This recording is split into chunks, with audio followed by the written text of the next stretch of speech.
আসসালামু আলাইকুম প্রিয় দর্শক, জুলাই সনদ বাস্তবায়ন নিয়ে জুলাই সনদ যেটা নিয়ে আমাদের একটা গণভোট হচ্ছে, যে গণভোটের প্রয়োজনীয়তা এবং গণভোটের নিয়ে নানা রকম প্রশ্ন উঠেছে এবং গণভোট ভোট দেওয়ার জন্য সরকার বেআইনিভাবে হার পক্ষে প্রচারণা চালাচ্ছেন। বেশ কিছুদিন চালানোর পর নির্বাচন কমিশন থেকে বলা হয়েছে যে আপনারা এই ধরনের প্রচারণা চালাতে পারেন না, এটা বেআইনি কাজ। এবং কেবল বেআইনি না, দণ্ডনীয় অপরাধ। যত সরকারি কর্মচারী কর্মকর্তা এর পক্ষে প্রচারণা চালিয়েছেন তারা সবাই দণ্ডনীয় অপরাধ করেছেন। এবং আমি মনে করি এই সরকারি কর্মচারী কর্মকর্তাদের দণ্ডনীয় অপরাধ করার ক্ষেত্রে যে বা যারা প্ররোচনা দিয়েছেন, তিনি উপদেষ্টাই হন আর প্রধান উপদেষ্টার বিশেষ সহকারী হন, তাদের সবাইকে আইনের আওতায় আনা উচিত। এটা হলো আমার প্রথম কথা। আরেকটা বিষয় নিয়ে একটা সন্দেহ হয়েছিল। সেই সন্দেহটা হচ্ছে যে যেদিন 12 তারিখে যদি নির্বাচন হয়ে যায়, যারা নির্বাচিত হচ্ছেন সংসদ সদস্য হিসাবে, তারপরেই কি এই অন্তর্বর্তীকালীন সরকারের অবসান ঘটবে? আমি মনে করি ঘটবে, কিন্তু তারপরেও বিভিন্ন জায়গায় আমি অনেকের কমেন্ট পড়েছিলাম যে তাহলে 180 দিনের মধ্যে এই যদি ভোট বিজয়ী হয়, তাহলে 180 দিনের মধ্যে যে জুলাই জাতীয় সনদ সংবিধান সংস্কার বাস্তবায়ন করতে হবে, যে বাধ্যবাধকতা দেওয়া হয়েছে, সেই বাধ্যবাধকতা যদি পালন না হয় অথবা যে সময়টা পালন হবে সেই সময় সরকারে কারা থাকবে, তখন কি এই অন্তর্বর্তী সরকারই 14 দিন থাকবে? এই সন্দেহটা কিন্তু অনেকেই করেছিল এবং এই সন্দেহটা আমার কাছেও ছিল, কারণ এই ব্যাপারে স্পষ্ট করে কোথাও কোনো কিছু বলা ছিল না। এই ব্যাপারে দেখলাম আজকে যে সরকারি যে প্রেস উইং আছে প্রধান উপদেষ্টার, তারা একটা ব্যাখ্যা দিয়েছে এবং তাদের ব্যাখ্যাটা এরকম যে যারা সংসদ সদস্য হবেন তারা ওই সময় যারা সংসদ সদস্য হিসেবে থাকবেন এবং তারা একই সঙ্গে সংবিধান বাস্তবায়নের জন্য যে পরিষদটা হবে সেই পরিষদের সদস্য হিসাবে কাজ করবেন, সংবিধান সংস্কার পরিষদ হিসাবে এটার মেম্বার হিসেবে কাজ করবেন। এবং তারা নাকি দুটো শপথ নেবেন। এটা আবার ডক্টর আলী রিয়াজের ফর্মুলা। তারা দুইবার শপথ নেবেন। একবার শপথ নেবেন সংসদ সদস্য হিসেবে, আরেকবার শপথ নেবেন সংবিধান সংস্কার পরিষদের সদস্য হিসাবে। এবং এই সংস্কার পরিষদের সদস্য হিসাবে শপথ নেওয়ার পর তারপর তারা সংবিধান সংস্কারের জন্য জুলাই সনদে যে সব প্রস্তাবগুলি এসেছে সেই প্রস্তাবগুলি বাস্তবায়ন করবেন। আচ্ছা, এই যে বাস্তবায়ন করবেন, এই বাস্তবায়ন করতে যে তারা কি কোনো চেঞ্জ করতে পারবেন? এই সম্পর্কে কোনো বক্তব্য নাই, সম্ভবত করতে পারবেন না। তারা যা আছে ওইটাকেই পাশ করতে হবে এবং সেটা 180 দিনের মধ্যে পাশ করতে হবে। যদি ওইটাই হুবহু পাশ করতে হয় তাহলে 180 দিন লাগবে কেন? এই 180 দিন কেন লাগবে তার কোনো ব্যাখ্যা নেই। প্রথমবার উনি বলেছিলেন যদি 180 দিনের মধ্যে পাস না করে এই সংবিধান সংস্কার পরিষদ, তাহলে এটা অটো পাস হয়ে যাবে। পরে বছর নানা রকম চাপে পড়ে সেই সিদ্ধান্ত থেকে তারা সরে এসেছেন। তবে না, সব মিলে আমাকে যেটা মনে হয় এটা একটা জগা খিচুড়ি অবস্থা। জগা খিচুড়ি এই কারণে যে সংবিধান সংস্কার পরিষদ করতে হবে কেন? সংবিধান তো সংস্কার করবে। তো সংবিধান সংস্কার করার জন্য আমাদের সংবিধানেই নিয়মকানুন বলে দেওয়া আছে। সেই নিয়মটা হলো সংবিধান জাতীয় সংসদের 2/3 সদস্য যদি ভোট দিয়ে কোনো সিদ্ধান্ত নেয় তাহলে তারা সংবিধান করতে পারে। সংবিধানের কোনো বিষয় যেটা সংবিধানে নাই অথবা যোগ করতে হবে অথবা বাতিল করতে হবে, এটা জাতীয় সংসদের 2/3 সদস্য যদি একত্র হয়ে এরকম একটা সিদ্ধান্ত নেয় তাহলে তারাই এই কাজটা করতে পারে। তো যে কাজটা তারা করতে পারে তাদেরকে আবার সংবিধান সংস্কার পরিষদ গঠন করে সেখানে এটা করতে হবে কেন?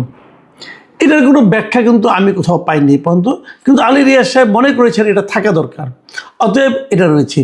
এখন প্রশ্নটা হলো অন্য জায়গায়। দেখেন, আমি একটা জিনিস বুঝিই না যে তারা কেন এত ক্যারিকেচার করতেছে। এই জুলাই সনদটা করে এটা জাস্ট দিয়ে দিত, যারা নির্বাচিত হয়ে আসবেন তারাই ঠিক করবেন এই সনদটা তারা রাখবেন কি রাখবেন না, রাখলে কতটুকু রাখবেন কতটুকু রাখবেন না, তারাই তো দিয়ে দিতে পারতো। এটাকে নিয়ে গণভোটেই বা দিতে হবে কেন? দেখেন, এই যে গণভোটটা করা হয়েছে এর জন্য কিন্তু একটা অধ্যাদেশ করতে হয়েছে। অধ্যাদেশটা প্রধান উপদেষ্টার পরামর্শক্রমে রাষ্ট্রপতি একটা অধ্যাদেশ করেছেন। কারণ রাষ্ট্রপতি আসলে কিছু করার নাই, প্রধান উপদেষ্টার পক্ষ থেকে যেটা গিয়েছে এটা অধ্যাদেশ হিসেবে ওনাকে সিগনেচার করতেই হয়, অধ্যাদেশ করেছেন। আচ্ছা, অধ্যাদেশটা কাকে বলে আমি এটা একটু বলতে চাই, মানে এগুলি কতটুকু আইন অনুগ হচ্ছে সেটা নিয়ে আলোচনা করতে যাচ্ছি। অধ্যাদেশ জিনিসটা কি? অধ্যাদেশ জিনিসটা হলো ওইটা আমাদের সংবিধানের 93 নম্বর অনুচ্ছেদের জিনিসটা আছে যে অধ্যাদেশ কাকে বলে। অধ্যাদেশ হলো যদি সংসদ ভেঙে যায় কোনো কারণে অথবা অধিবেশন না থাকে, যদি রাষ্ট্রপতি মনে করে যে এখনই একটা আইন করা দরকার, তাহলে সে আইনটা উনি করতে পারেন। এবং এই যে আইনটা উনি করলেন, এই আইনটা আবার পরবর্তী সময় যখন সংসদ হবে তখন সেটা পাশ করতে হবে। এটাই হলো অধ্যাদেশ। কিন্তু এই যে উনি আইনটা করবেন, সেখানে 93-1 কতে কি বলা হয়েছে সেটা আপনারা শুনেন। সেখানে বলা হয়েছে যে শর্ত হলো গিয়া এমন কোনো বিধান করা যাবে না, এমন কোনো বিধান করা যাবে না যা এই সংবিধানের অধীন সংসদের আইন দ্বারা আইনসঙ্গতভাবে করা যায় না। মানে এই সংসদ যেটা আইন দ্বারা আইনসঙ্গতভাবে করতে না পারবে সেটা রাষ্ট্রপতি অধ্যাদেশ হিসাবে জারি করতে পারবে না।